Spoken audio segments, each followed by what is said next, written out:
Por ejemplo, aquí lo que vemos es un tarro con dos asas verticales. Este tarro en particular pertenece a un grupo llamado Collas. Este grupo étnico fue conquistado por los incas y enviado a Machu Picchu.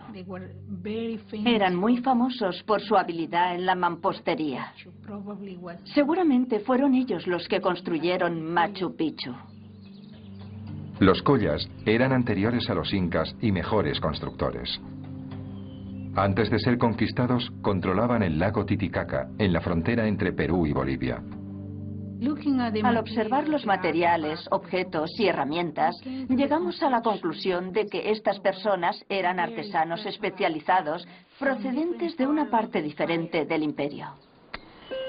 ¿Construyeron los Collas esta ciudad para que fuera el último refugio de los incas, la legendaria Vilcabamba? A principios de los 60, el aventurero estadounidense Jean Savoy respondió a esto con un no rotundo. Savoy identificó correctamente la verdadera Vilcabamba con un lugar llamado Espíritu Pampa o Valle de los Espíritus, a 80 kilómetros al noroeste de Machu Picchu, al seguir la misma ruta de la expedición de Bingham en 1911. Irónicamente, Bingham había encontrado Vilcabamba en 1911, pero no se dio cuenta. El lugar que Bingham descubrió estaba tan lleno de maleza que no pudo ver los centenares de edificaciones ocultos en el bosque.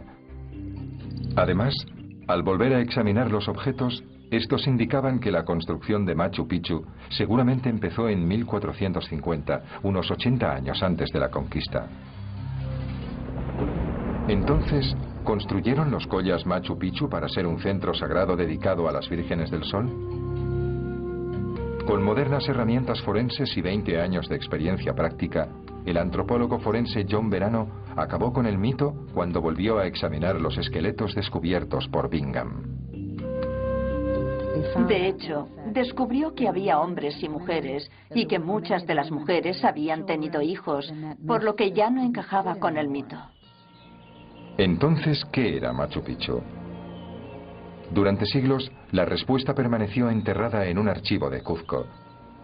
A finales de los 80, el antropólogo de Berkeley, John Rowe, analizaba documentos del siglo XVI cuando descubrió un grupo de documentos legales que hacían referencia a un refugio real llamado Picchu.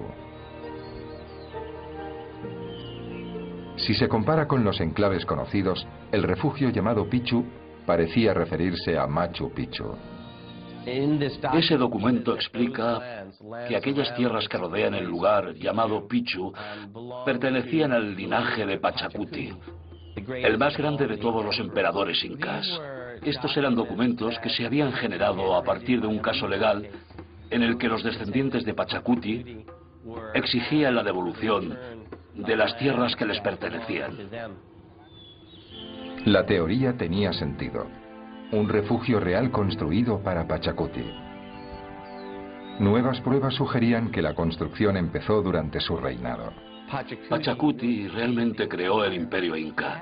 Disponía del poder necesario para atraer a los mayores talentos de la época y a un número ilimitado de trabajadores para crear una obra maestra, esculpir la montaña y crear algunos de los trabajos arquitectónicos más magníficos que el mundo haya visto nunca. Los documentos legales y otros hechos convencieron a Rowe de que Machu Picchu era un refugio o un palacio real.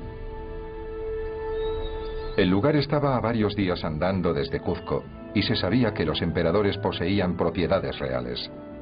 A una altura de unos 2.400 metros, Machu Picchu definitivamente es la ciudad en las nubes. Pero sorprendentemente está a 900 metros por debajo de Cuzco, que se encuentra a unos 3.300 metros de altura. Pachacuti podría haber escapado de los fríos inviernos en Cuzco viajando a Machu Picchu, donde el tiempo debía ser más cálido. La nueva descripción de Machu Picchu como un refugio real no reduce sus cualidades místicas. Creo que Machu Picchu era esencialmente un lugar sagrado y religioso que los incas construyeron basándose en su ubicación. Tenemos que recordar que Pachacuti era un guía religioso y espiritual, no solo un líder político. por lo que concuerda con la teoría de que fuera una propiedad privada de Pachacuti y también un importante centro sagrado. La opinión general hoy en día es que seguramente Machu Picchu tenía una población de 300 personas, que llegaba hasta 750 si el emperador y su séquito viajaban hasta allí. El lugar estuvo habitado desde 1450 hasta 1540 y finalmente quedó abandonado. Tal vez fue la conquista española lo que hizo que los incas abandonaran este lugar. Cuando los españoles conquistaron Cuzco, la gente que vivía aquí en ese momento debía ser el grupo más próximo a Pachacuti, o lo que ellos llamaban su panaca. Podría ser que este grupo de personas se sintiera demasiado aislado aquí, o no dispusiera de los medios para sobrevivir y se fuera. Los artesanos, venidos de todas partes del imperio para construir la ciudad, probablemente también se marcharon y volvieron a sus casas. La guerra, el hambre y una epidemia de viruela acabó con más de 300.000 incas, lo que contribuyó a borrar el recuerdo de esta gran propiedad de Pachacuti, de la memoria de los pocos privilegiados que conocían su existencia.